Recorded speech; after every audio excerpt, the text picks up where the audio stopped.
Hello guys, welcome to my channel. जैसा कि आप जानते हैं कि हम इसका पॉलिटी का पार्ट 2 कवर करेंगे, आर्टिकल्स का। तो आप ध्यान से देखिए। और हम फंडामेंटल राइट्स कर रहे थे और उसका अभी हम रिवीजन करेंगे। जो हमने ट्रिक्स बताई थी, तो सबसे पहली कौन सी थी?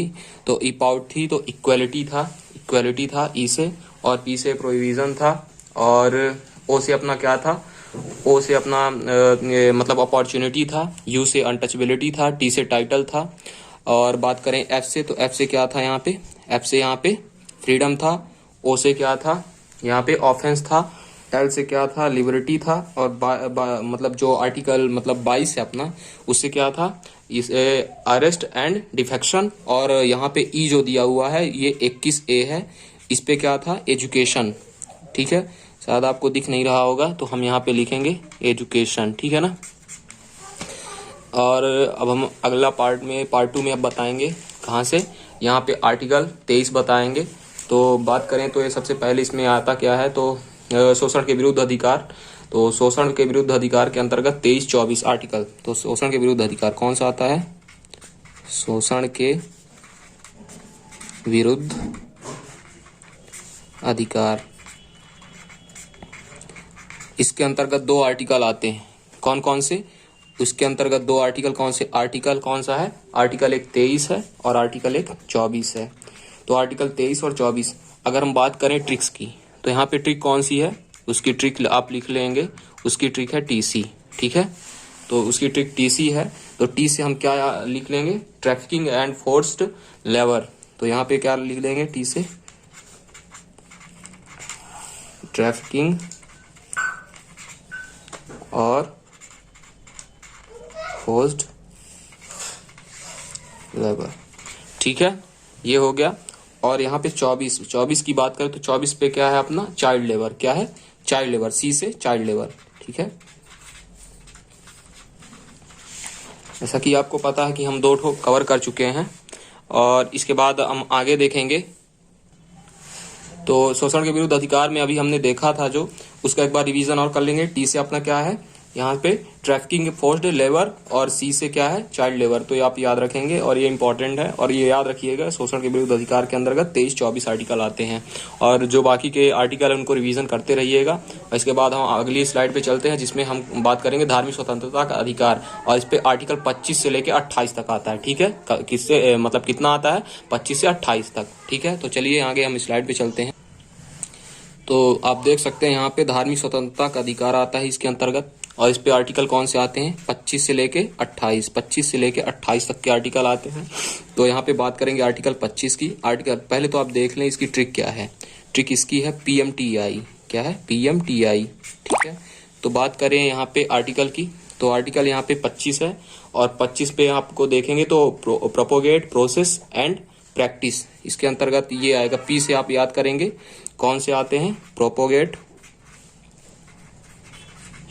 और प्रोफेस और प्रैक्टिस। ठीक है, पी से आप याद रख लेंगे। ठीक है ना।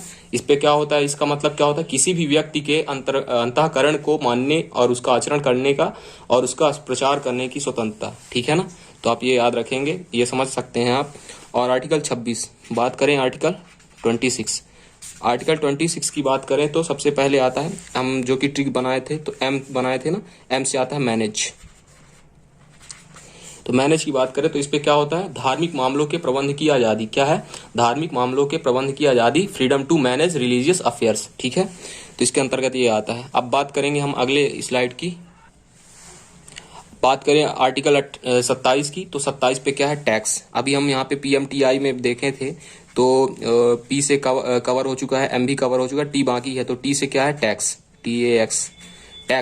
टैक्स पे बात करेंगे तो धार्मिक संस्थानों में मतलब जो भी मामलों के प्रचार करने के लिए, अभिवृद्धि के लिए कर संदाय की छूट। ठीक है ना, तो ये यहाँ पे मतलब इसका कोई टैक्स नहीं लगेगा। Freedom to payment of taxes in promotion of any religion, आप इसे लिख भी सकते हैं और आप वीडियो को आगे पीछे करके देख भी सकते हैं। सबसे अच्छी बात यह है। और अब बात करें आर्टिकल 28 की, तो आर्टिकल 28 में क्या है? अपना रिलीजियस इंस्टीट्यूट एंड इंस्ट्रक्शन। ठीक है ना, तो आप यहाँ पे लिख लेंगे, आई से यहाँ पे देख लेंगे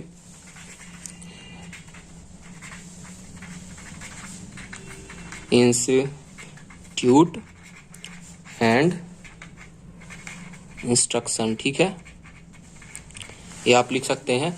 इसका मतलब यहाँ पे ये है, धार्मिक संस्थाओं में उपस्थित रहने तथा उनके अनुदेशों का पालन करने की स्वतंत्रता, freedom to be present in any religious institute and follow their instruction. तो इसका मतलब ये है, और इसे आप लिख सकते हैं। अभी हमने 27-28 भी कवर कर लिया है, आप इनको बढ़ा के देखते रहिएगा। और इसके बाद हम अपनी अगली स्लाइड पे चलेंगे, जो कि 5वीं है, जिसपे क्या लिखा हुआ है, संस्कृत व शिक्षा का अधिकार। अब हम बात करेंगे किसकी, संस्कृत व शिक्षा का अधिकार। तो 5वां नंबर क्या है अपना, संस्कृत व शिक्षा का अधिकार, ठीक है। तो बात करेंगे यहाँ पे, तो इसकी ट्रिक आप यहाँ पे लिख सकते हैं। तो ये कहाँ से कितने से कितने है, 29 से 30 है, आर्टिकल 29 से 30, मतलब इसमें 2 ही आर्टिकल आएंगे। तो 29 पे बात करें, इसका पहले ट्रिक लिख लीजिए आप। तो ट्रिक है इसकी क्या है, एमई,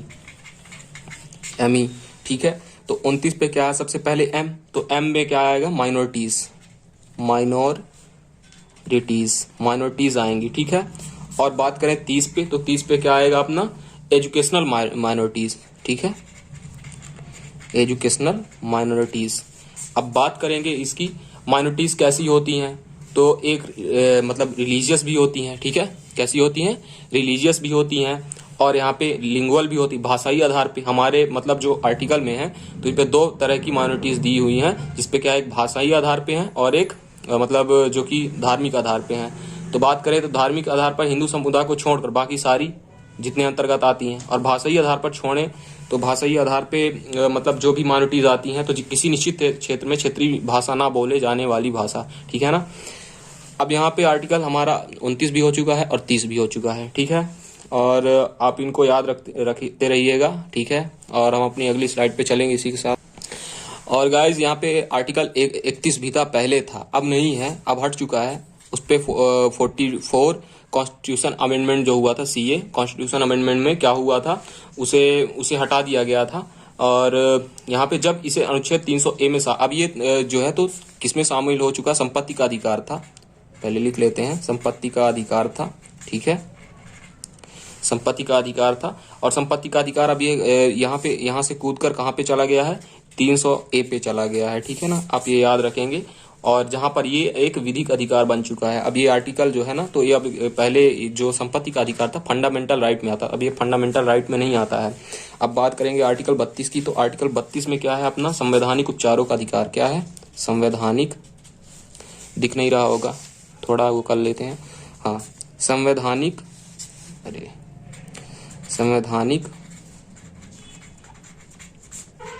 उपचारों का अधिकार, ठीक है।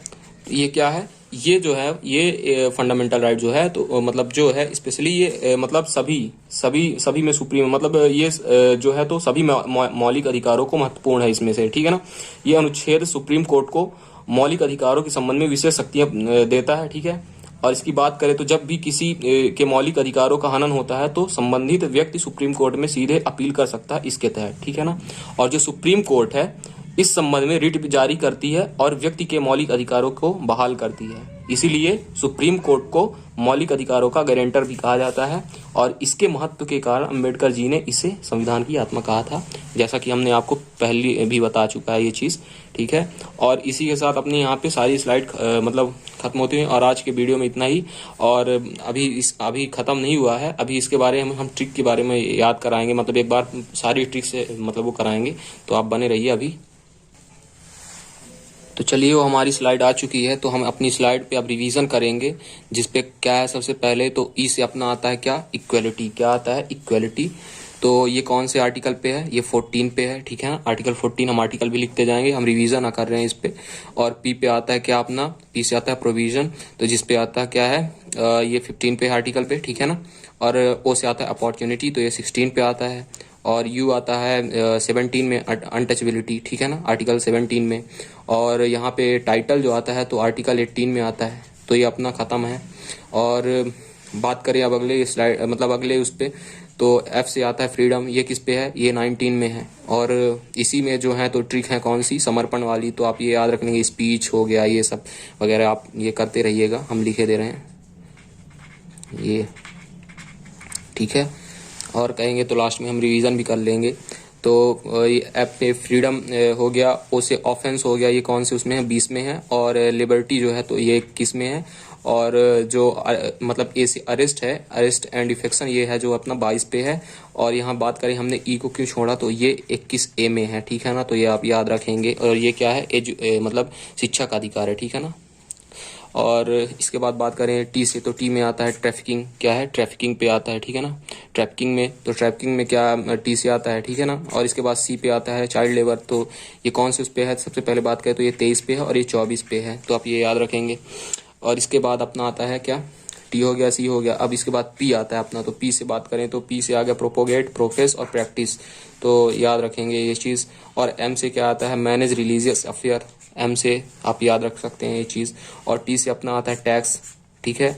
और आई से अपना आता है रिलीजियस इंस्ट्रक्शन, मतलब इंस्टीट्यूट और इंस्ट्रक्शन, ये सब चीज़ें आती हैं, तो आप ये याद रख सकते हैं। और इसके बाद अपना जो अगली ट्रिक है, तो उस पर अगली ट्रिक में एम से, एम देख लेंगे, तो एम से आता है माइनॉरिटीज़, माइनॉरिटीज़, ठीक है ना, माइनॉरिटीज़ आती हैं, ठीक है ना। और ई से देखेंगे तो एजुकेशनल माइनॉरिटीज़ आती हैं, ठीक है ना। तो आप ये रिवीजन हमारा हो चुका है। और आप देखेंगे हमने लगभग यहाँ पे 32 कम से कम नहीं तो 32 आर्टिकल हमने ख़त्म कर लिए हैं फंडामेंटल राइट के। इसके बाद अब हम डीपीएसपी का भी लेके आएंगे, डीपीएसपी का। तो आप देखते रहिएगा और हमारे सेशन पे बने रहिए और लाइक शेयर ज़रूर कीजिएगा। धन्यवाद।